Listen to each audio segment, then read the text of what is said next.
প্রিয় শিক্ষার্থীরা, এখানে একটি প্রশ্ন দেওয়া হয়েছে এবং বলল এই ফিগার অনুসারে একটি বস্তুকে নিক্ষেপ করা হলো। তো ফিগারে এখানে আমরা দেখতে পাচ্ছি যে একটা বস্তুকে ভি নট বেগে নিক্ষেপ করা হয়েছে আলফা কোণে, এবং এটা হচ্ছে যে এই পয়েন্ট হচ্ছে গতিপথে তার সর্বোচ্চ বিন্দু, এবং গতিপথের সর্বোচ্চ বিন্দুতে বেগের মান বলে দিয়েছে ভি নট ডিভাইডেড বাই 5, এবং এর সাথে সংশ্লিষ্ট 4টা প্রশ্ন দেওয়া হয়েছে। আমরা একে একে সবগুলো সলভ করব। প্রথম যে কোশ্চেন সেটা বলছে বস্তুটির নিক্ষেপণ কোণের মান কত। ফিগারটা দেখে আমরা বুঝতে পারছি এটা হচ্ছে একটা প্রাসের গতিপথ। প্রাসের গতিপথের সর্বোচ্চ বিন্দু ব্যতীত অন্য যে কোনো বিন্দুতে বেগের দুইটি উপাংশ থাকে, একটি হচ্ছে অনুভূমিক উপাংশ আর একটা হচ্ছে উলম্ব উপাংশ। সর্বোচ্চ বিন্দুতে বেগের কেবল অনুভূমিক উপাংশ থাকে, কোনো উলম্ব উপাংশ থাকে না। সর্বোচ্চ বিন্দুতে বেগের সেই অনুভূমিক উপাংশের মান হচ্ছে অনুভূমিক উপাংশ v x equal to v nought cos alpha. যেহেতু সর্বোচ্চ বিন্দুতে আমাদেরকে বেগের মান বলে দিয়েছে ভি নট ডিভাইডেড বাই 5, সুতরাং আমরা বলতে পারবো v nought cos alpha equal to v nought divided by 5। এখান থেকে ভি নট ক্যান্সেল করলে আমরা লিখতে পারবো alpha equal to cos inverse 1 divided by 5। এখান থেকে যে ভ্যালুটা পাবো সেটা হচ্ছে 78.5 ডিগ্রি। এটা হচ্ছে নিক্ষেপণ কোণের মান। দ্বিতীয় প্রশ্নে বলা হয়েছে বস্তুটির আদিবেগের উলম্ব উপাংশের মান 50 মিটার পার সেকেন্ড হলে নিক্ষেপণ বেগের মান কত।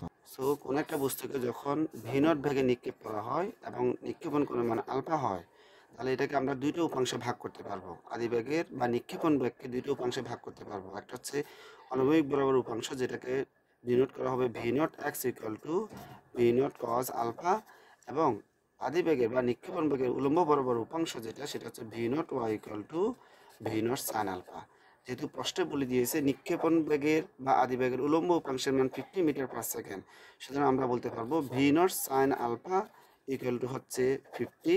সো ভি নটের সাইন আলফার ভ্যালু আমাদের জানা আছে, আলফা ইকুয়াল টু হচ্ছে 78.5 ডিগ্রি ইকুয়াল টু হচ্ছে 50।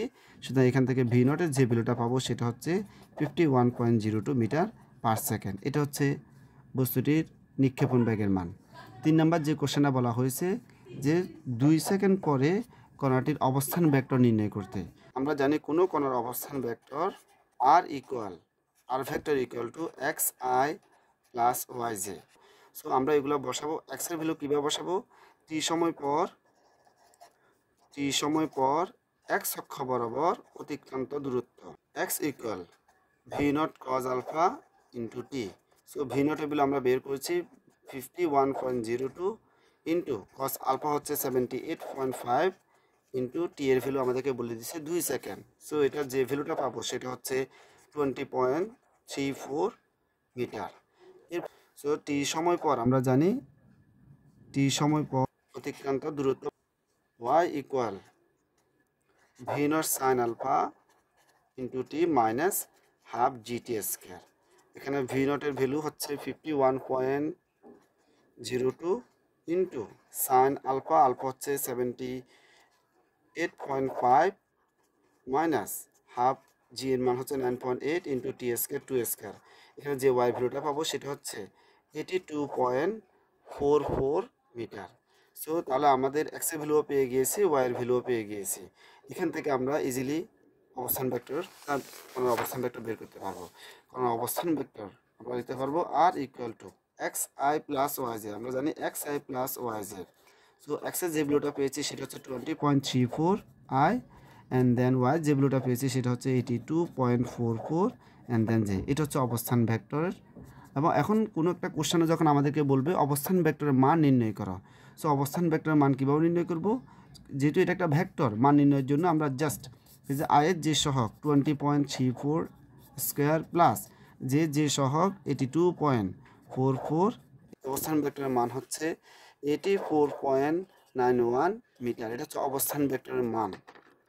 4 নম্বর আরেকটা কোশ্চেন বলে দেওয়া হয়েছে 2 সেকেন্ড পর অনুভূমিকের সাথে উৎপন্ন কোণ নির্ণয় করতে বলছে। সো উৎপন্ন কোণ, অনুভূমিকের সাথে উৎপন্ন কোণের যে সমীকরণ সেটা আমাদের জানা আছে। অনুভূমিকের সাথে টি সময় পর অনুভূমিকের সাথে উৎপন্ন কোণ tan theta equal to modulus v y divided by v x. এখানে থিটাকে বলছি টি সময় পর অনুভূমিকের সাথে উৎপন্ন কোণ। সো অ্যাট ফার্স্ট আমরা এখানে ভি ওয়াই এর ভ্যালু বের করবো, অ্যান্ড দেন ভি এক্স এর ভ্যালু বের করবো। এখানে ভি এক্স হচ্ছে টি সময় পরে অনুভূমিক বরাবর বেগ, এবং ভি ওয়াই হচ্ছে টি সময় পরে উলম্ব বরাবর বেগ। সো টি সময় পরে অনুভূমিক বরাবর বেগের সমীকরণ কি? V x equal to v nought x equal to v not cos alpha. এখানে একটু বলে রাখি, পাশের ক্ষেত্রে কোনো একটা বস্তুকে ভি নট বেগে নিক্ষেপ করলে সে বেগে যে অনুভূমিক উপাংশ থাকবে সেই উপাংশটা কখনো সময়ের সাথে পরিবর্তন হয় না। সেজন্য আমরা এখানে দেখতে পারবো ভি নটের ভ্যালু আমাদের জানা আছে 51.02 এবং কস আলফা, আলফা হচ্ছে 78.5 ডিগ্রি। সো এখান থেকে যে ভ্যালুটা পাবো সেটা হচ্ছে 10.17 metre per second. So t সময় পরে উলম্ব বরাবর বেগ কত আসবে? সো টি সময় পরে উলম্ব বরাবর বেগ টি সময় পর ভি ওয়াই হলে v y equal to v not sine alpha minus g t. So v নটের ভ্যালু বসাবো 51.02, সাইন আলফা আলফা হিসেবে বসাবো 78.5, জি হচ্ছে 9.8, টি এর ভ্যালু বসাবো আমরা 2। তাহলে আমরা যে ভ্যালুটা পাবো সেটা হচ্ছে 30.4 মিটার পার সেকেন্ড। টি সময় পরে উৎপন্ন কোণ হবে tan theta equal to v y যে ভ্যালু পাওয়া গেছে সেটা হচ্ছে 30.4 ডিভাইডেড বাই ভি এক্স এর যে ভ্যালু সেটা হচ্ছে 10.17।